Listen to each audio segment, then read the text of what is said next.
Dear participants, my name is Lea Margot. I am a project manager at the European Reference Network on Rare Hematological Diseases, EuroBloodNet, and it's my great pleasure to welcome you on behalf of the ERN to this session of the EuroBloodNet Thursday webinars.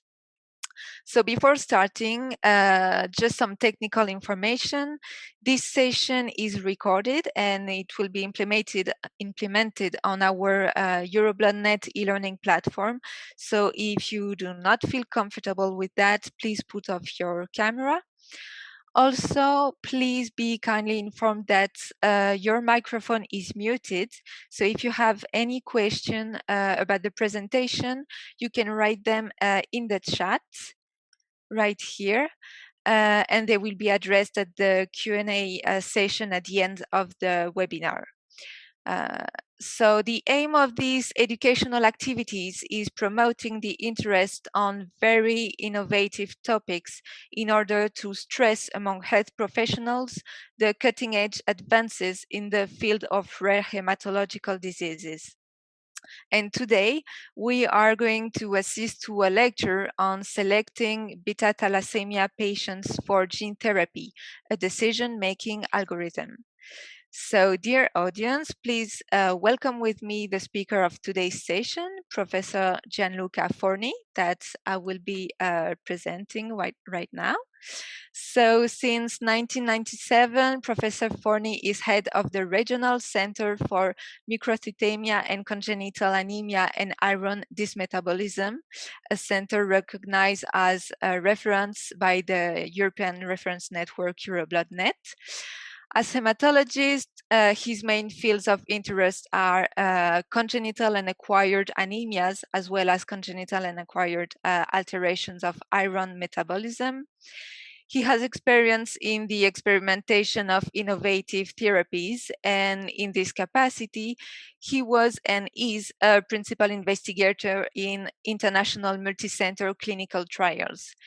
He is also deeply involved in the designing of nonprofit studies and in the use of orphan drugs.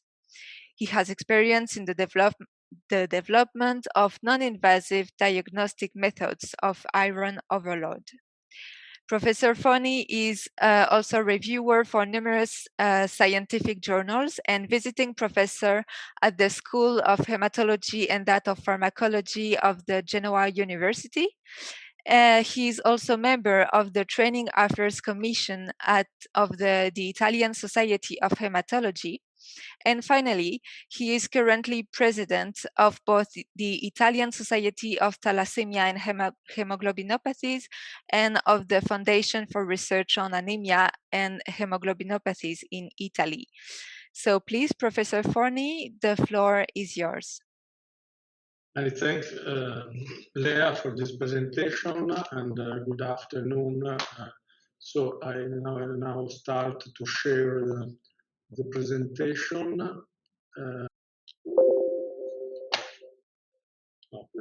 So the title, why a document like this? Because in this point in time, when we can see the emergence of the age of gene therapy and also recent preliminary results on gene editing are promising, it is essential to establish the optimal patient setting which gene therapy can be applied, or better, to define the setting that represents the most suitable indication for gene therapy. It identifies the patients who should have a clinical priority for access to the procedure and set out requirement and recommendation for the identification of qualified treatment center for gene therapy. The expectation of the patient is high, and the need is also to align the specialized center in pre-selecting, because this is a pre-selecting the patient to refer to the transplant center. Starting from, this is the situation in Italy. As you can see, the number of patients with hemoglobinopathies are about that are resulted from a recent survey, about 10,000. And the number of patients with thalassemia, transfusion dependent, are about 5,000. So this document in Italy is a priority for us, for all people that, also all my colleagues that are involved in the care of these patients and for the network of hemoglobinopathies. So we start with a consensus document that originally developed by an expert panel of the Italian Society of Thalassemia and Hemoglobinopathies, reviewed and adopted by European Hematology Association through the Scientific Working Group on Red Cell and Iron, has responded to the need to describe the inclusion and exclusion criteria and the clinical priority to identify which patient with transfusion-dependent beta-thalassemia could benefit from gene therapy in the real life. This is a document published recently in Hemasphere, and with the, as I remember, this is a document CITA EHA. And this is a working group of Italian, that, as I told, the first group was composed by Italian authors, specialists, and this is the group of reviewers that was indicated by European Hematology Association. Methods, which type of method we used? The group would like to emphasize the approach used evaluating beta thalassemia transfusion-dependent patients access to gene therapy. As we know, until a few decades ago, transfusion-dependent thalassemia was considered an unfavorable pathology. Today, transfusion-dependent thalassemia has an open prognosis thanks to the conventional treatment that has transformed it in a chronic disease. Given these changes, it has been decided in this first phase of access to gene therapy to give the priority to patients in the best clinical condition, who, as shown in the allogenic transplantation setting, are those who will obtain the best result with the least risk. This cautious approach is due to the limited experience obtained with the registered trial and also to the probable limited availability, this is an important point, of the product used at least initially. The defined priority criteria could vary in the light of new scientific evidence. Given this, the document is to be considered dynamic and updatable. This is the introduction. The document is possible to download from the site of Italian Society of Thalassemia and Hemoglobinopathies. And this is the introduction, but is the part that are here described in the previous slide. And the method used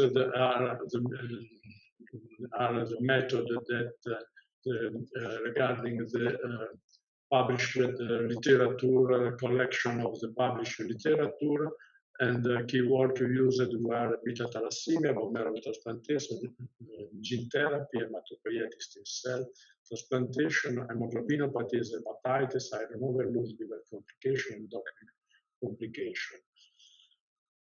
The literature evaluation evidence was reported and discussed by the expert panel. The final version of the document was then assessed by a pool of external reviewers with the modification made as appropriate, and the final version of the expert opinion will be uploaded on the CIT website.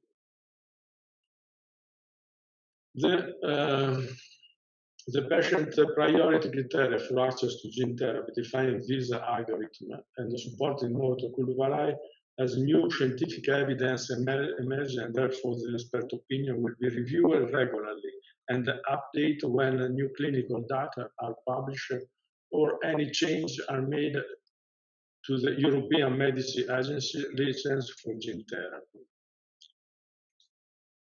So, the patient suitability requirement for patients with beta-thalassemia are transfusion dependent. Suitable patients for gene therapy. Patients with beta-thalassemia who are transfusion dependent. Given the seriousness of their disease, many patients affected by thalassemia depend on a chronic regime of blood transfusion. So the transfusion dependent is defined as no transfusion-free period for more than 6 weeks in the last 2 years, or the transfusion of a minimum of 100 milliliter per kg of concentrated red blood cell years in the last 2 years.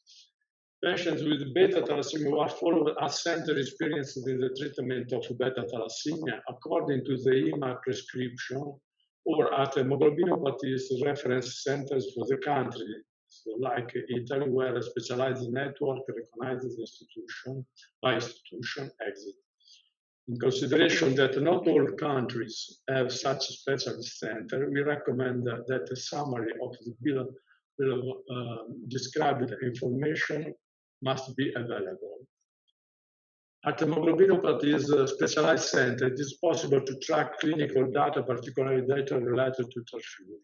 At this center, the patient also has a preliminary interview during which the available therapeutic option and the proposed procedure are discussed. The transplant center will carry out the final interview and the final assessment and collect the patient informed consent form. It is essential that patients are followed at hemoglobinopathy specialized centers for the last 2 years and that correct registration of medical data is guaranteed. This attention to data concerning comorbidities, laboratory and instrumental test results, and blood transfusion. Traceability of blood transfusion data is particularly important in order to calculate annual transfusion and iron intake requirement, to register any halo antibodies and transfusion reaction, and to evaluate the need for any further therapy after gene therapy. So this is the algorithm, and it's possible clicking in the window to open the page. We start from the first step, the age. Clicking patient age, as you can see, there is a part of background and discussion regarding this the patient's age. This part of the algorithm, and after discussion reporting of literature, there is a final recommendation. Gene therapy products are today registered over the age of 11 years. Patients more than 50 years old must be considered with caution. We do not recommend gene therapy in patients aged over 55. Returning, so reassessment according to scientific and regulatory update regarding the age lower than 12 years. Allogenic transplantation.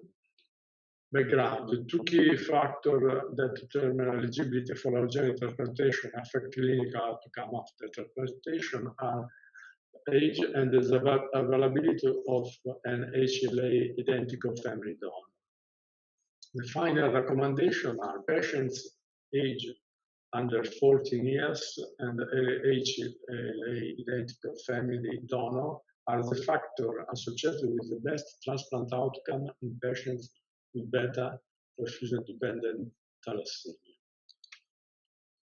So, patients in age between, there is an error non 65 but 55 years, 12 and 55 years. The second step is genotype. Patients' beta globin genotype must be registered on presentation for report to National Health Accreditation.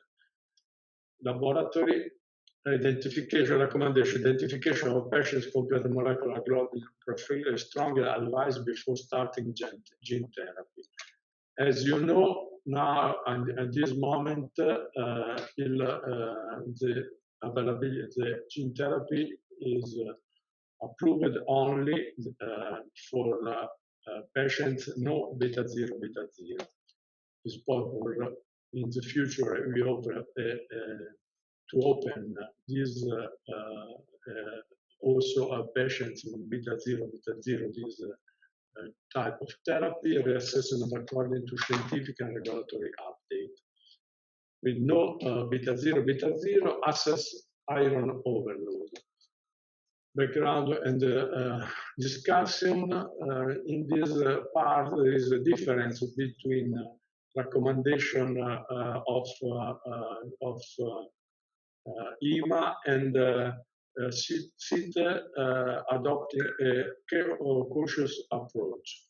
The CIT feel that more stringent iron accumulation criteria should be used than those indicated by the EMA. So patients with significant iron accumulation and with liver iron concentration more than lower 7 milligrams of iron per gram of liver should have a suspended indication for gene therapy until value return to acceptable limit, under 7. Caution should be exercised and iron levels should be strictly monitored after adequate chelation therapy has been set up. So that is returning to the algorithm, so assess iron overload, uncontrollable iron overload, end of treatment, severe organ damage, and end of treatment. Controllable iron overload, no organ damage, or significant controllable iron overload is possible clinical reassessment after appropriate treatment. Organ damage,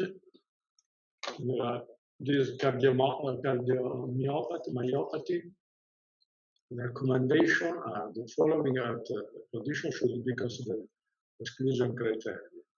Myocardial iron overload measured by MRI, T2 star MRI, lower than 10 milliseconds in the previous 6 months. Pulmonary hypertension determined by cardiac catheterization.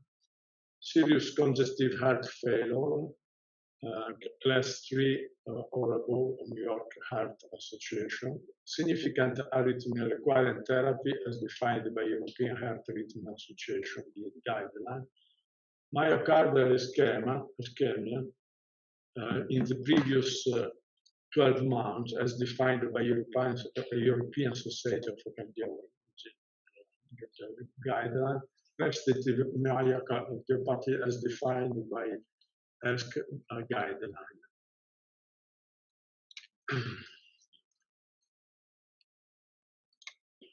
Liver disease. In the background and discussion are discussions regarding hepatic fibrosis, hepatic C virus infection, and B infection.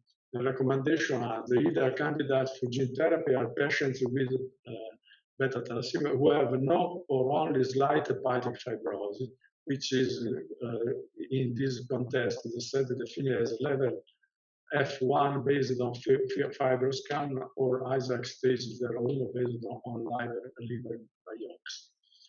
There are no reason to consider anti-HCV positive patients to be contraindicated for gene therapy if they have eliminated the virus either spontaneously or after antiviral therapy, provided that they have no other hepatic or extrahepatic contraindication.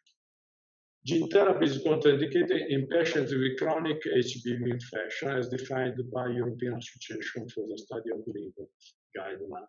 Gene therapy can be considered for patients who have acute HBV infection as defined by the guideline, provided that they achieve the appropriate prophylaxis and have no other contraindication.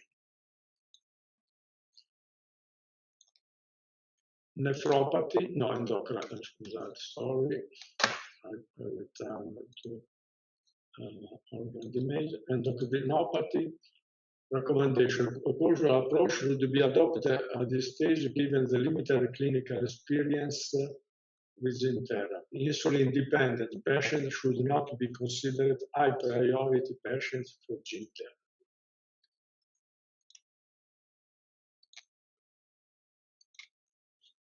therapy. Nephropathy, kidney function must be assessed before starting gene therapy. Patients with abnormal renal function should be considered for gene therapy with the external portion and are not given priority at this stage. Thrombophilic status recommendation. Patients with a low-risk thrombophilic screening defined here as low levels of protein S, protein C, or antithrombin 3 are not excluded from gene therapy as this may be related to thalassemic sickle cell liver damage. Patients with a remote history of thromboembolic event and not documented pulmonary hypertension can be evaluated for gene therapy after the suspension of anticoagulant therapy. Patients with a negative history of significant previous thromboembolic events are considered eligible for enrollment. Hypersplenism is a contraindication for gene therapy. Patients with white blood cell count or platelet less than 100,000 are exclusion criteria. Acidopenia post-infection excluded. Lupus anticoagulant represents a contraindication to gene therapy, and uncorrected bleeding disorder is also an exclusion to the treatment. So at this point, if the patients have severe organ damage, end of the treatment. If a significant controllable or other reversible organ complication, clinical reassessment, and further reassessment or end of treatment. If we arrive to conclusion, a summary of recommendation. Patient selection must be carried out throughout a consensus decision between the center of the network of hemoglobinopathies and the treatment center qualified to carry out SC transplantation. Gene therapy should be restricted to center experienced with myeloablative conditioning and with the treatment of transfusion-dependent beta-thalassemia.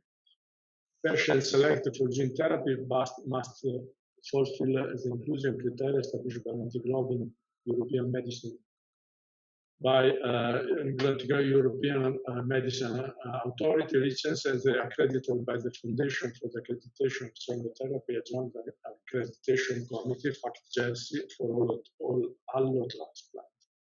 It is the opinion of the expert panel that patients with beta-transfusion-dependent thalassemia who could represent possible candidate for gene therapy with the only product currently available that is approved by EMA must satisfy the criteria listed in the summary table below.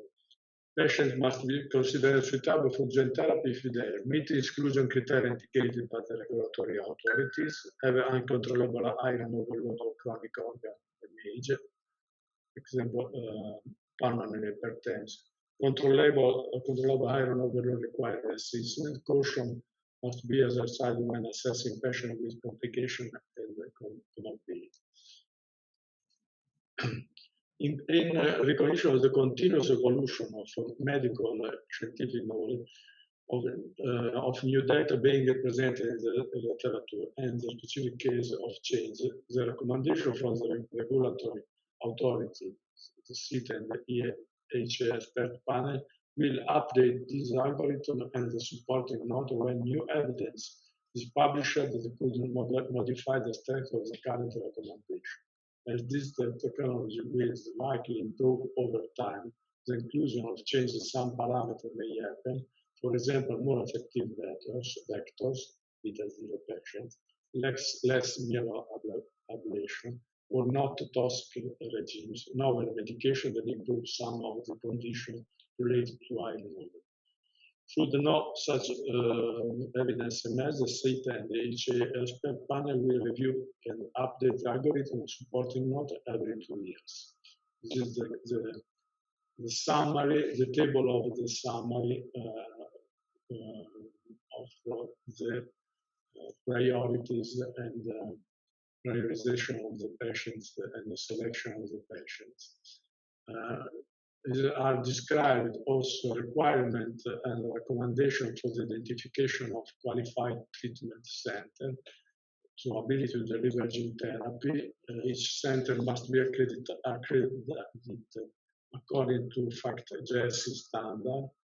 Each center must have a healthcare team properly trained in the current management of gene therapy based on gene addiction technology and cell therapy accreditation for therapy with immune effector cell according to FACT-JS standard. The center must have staff with documented experience in immunotherapy protocol involving gene therapy. And we are described other part of the important medical experience. The center has a close collaboration with the specialized center for hemoglobinopathies in order to promote a better patient care and the potential to contribute to the achievement of optimal results from gene therapy. The center must have experience in stem cell mobilization, and it is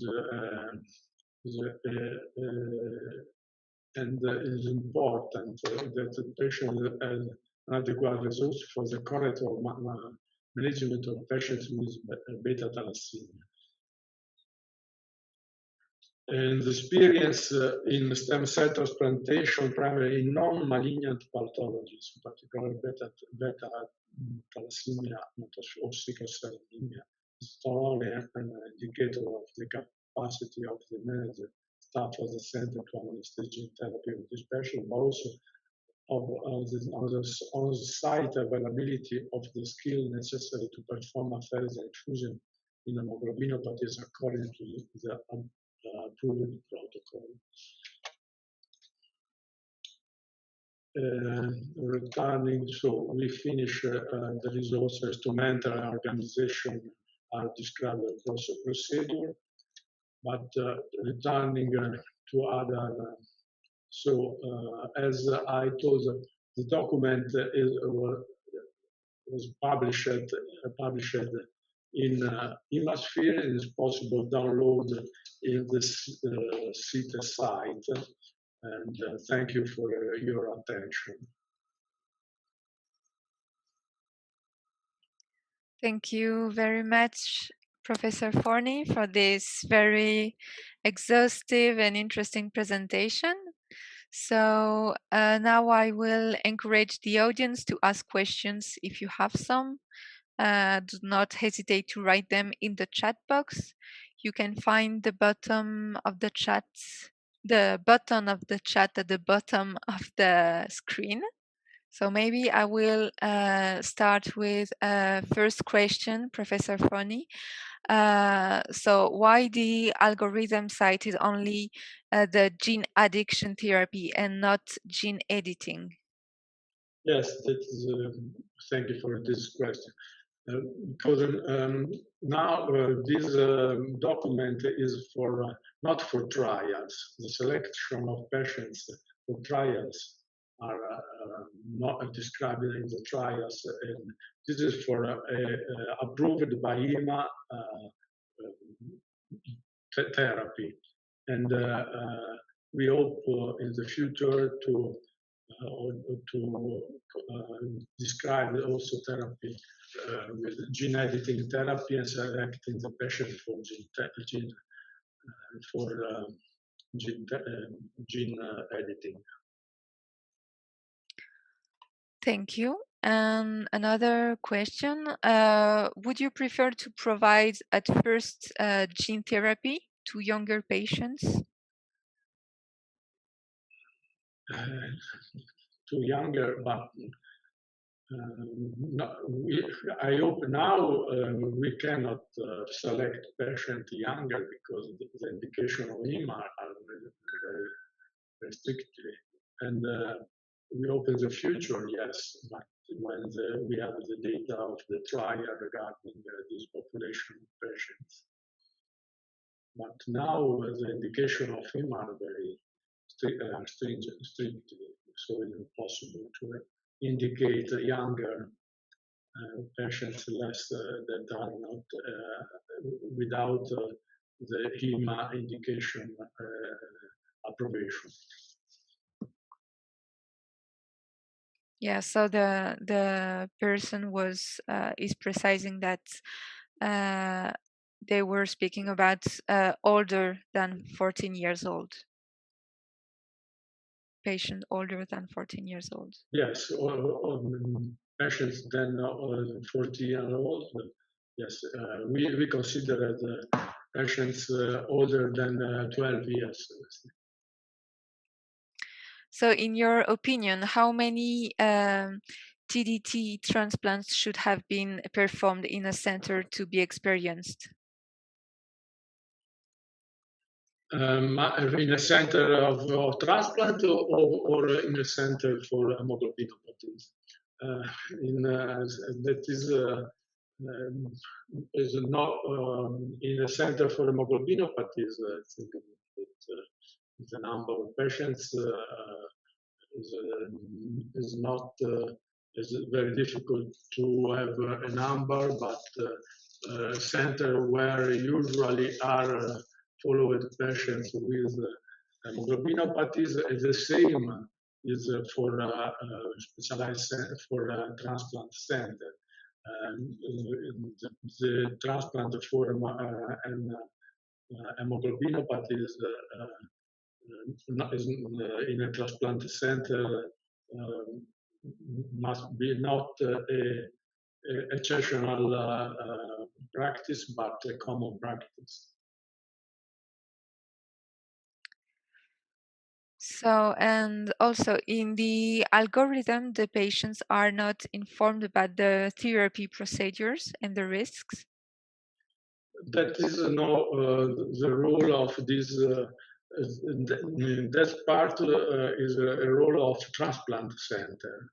The transplant center gives the information regarding the risk of the procedure, and our document is a pre-selection of the patient before the patients arrive to refer the patient to the transplant center. And so the risk of the transplant, the description of the procedure is in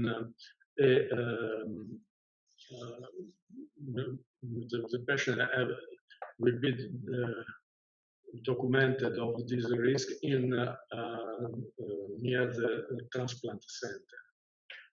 Thank you very much, Professor Forni, for your participation.